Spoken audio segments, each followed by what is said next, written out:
Bien, vamos a ver aquí una función compuesta.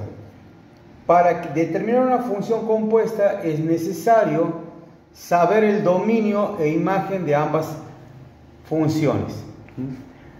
Para determinar el dominio de esta función, que es, como es una función racional, yo tengo que determinar que esto son todos los elementos que no hacen cero al denominador. Eso me dice el cálculo de dominio de la función racional. Entonces, ¿qué es lo que voy a hacer? X menos 1 igual a 0, X va a ser igual a 1. Por lo tanto, el dominio de F van a ser todos los reales menos el 1. Bien, ahora para determinar la imagen voy a decir F de X es lo mismo que decir Y. Y va a ser igual a 1 sobre X menos 1. Esto que está dividiendo pasa aquí multiplicando. Y por X menos 1 va a ser igual a 1. Entonces aplico distributiva y me queda IX menos Y va a ser igual a 1. Por lo tanto, IX va a ser igual a Y más 1. X va a ser igual a Y más 1 sobre Y.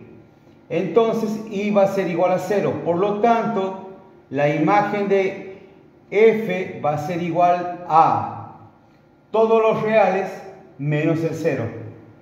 Bien, vamos a sacar la imagen, el dominio de g de x. Es una función polinómica, entonces el dominio son todos los reales, o sea, de menos infinito a infinito. Y la imagen de f, ¿cómo lo vamos a determinar? Por el vértice, la componente y del vértice. ¿Quién me dice que la componente y del vértice va a ser 0c menos b al cuadrado sobre 4a?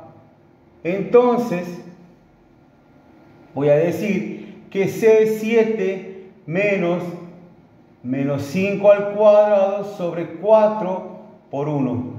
Entonces, esto me queda 7 menos 25 cuartos. Entonces, esto me va a quedar 28 menos 23 cuartos.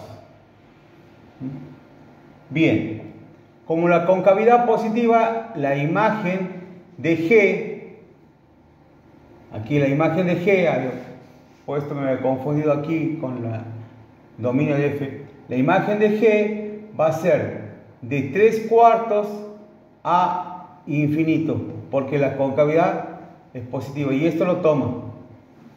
Bien, ahora vamos a hacer la función compuesta.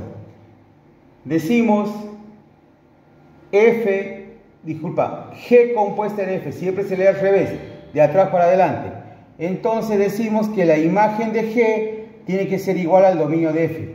La imagen de G sería de 3 cuartos a infinito, tiene que ser igual al dominio de F, que es de menos, o sea, son todos los reales menos el 1. Bien, como esto no es igual, entonces tengo que determinar si el dominio de F incluye a la imagen de G.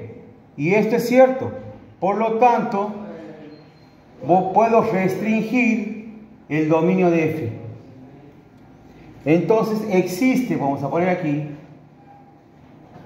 dominio restringido de F. ¿Cuál será el dominio restringido de F?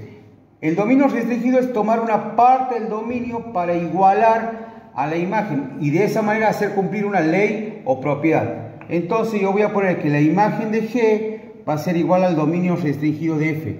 Por lo tanto, de 3 cuartos va a ser a infinito, va a ser igual al dominio restringido de F, que va a ir de 3 cuartos a infinito. Entonces, como son iguales, entonces existe F de g de x, que sería la función compuesta. ¿Y cómo la formaría esa función compuesta? Primero, ¿qué es lo que voy a hacer? Voy a poner f de g de x. F me dice que es 1 sobre, donde está x voy a poner g de x. G de x menos 1. Por lo tanto, f de g de x de x va a ser igual a 1 sobre x al cuadrado menos 5x más 7 menos 1. Por lo tanto, f de g de x